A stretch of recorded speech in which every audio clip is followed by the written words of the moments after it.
Hi, hello everyone. Tana here with Encrypt AI. Welcome back to our onboarding series. In this video, we'll pick back up where we left off with our completed red teaming tests, and now we will focus on applying policy-based guardrails to drastically reduce the risk score from our Acme application.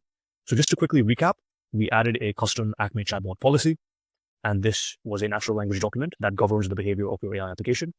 And then after that, we added an endpoint with a system prompt that directed it to be an Acme chatbot, and we also started 2 red teaming jobs. So if you'd like to refresh on any of those details, please look at our previous videos. In this video, we'll focus on guardrails and setting up policy-based guardrails. So here you can see all the guardrails that I've already set up, and I'll click on Add New Guardrail. Here, I'll say it's my Acme policy-based guardrails.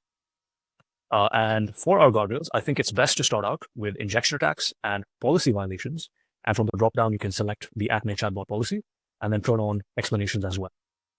Okay, so now if I try a generic attack, we'll see that our injection attack detector picks it up as well as our policy violation. And now if I change the attack, so let me say something like,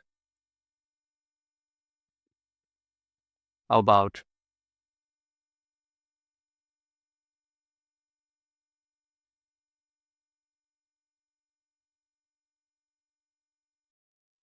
great. So Tech Solutions Corp was our imagined competitor to Acme.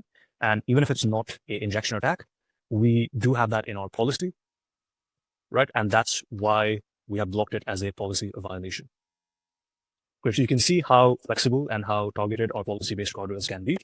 And that's all you need to set up your first policy-based guardrails. Of course, you can play around with more of these detectors on your own. But for now, I'll just click on save. Oh, let me enter in the name.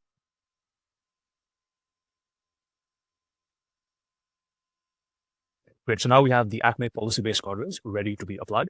And in our next video, we'll see how we can apply this guardrail on all the red teaming tests that we have done and then see our results. Catch you next time.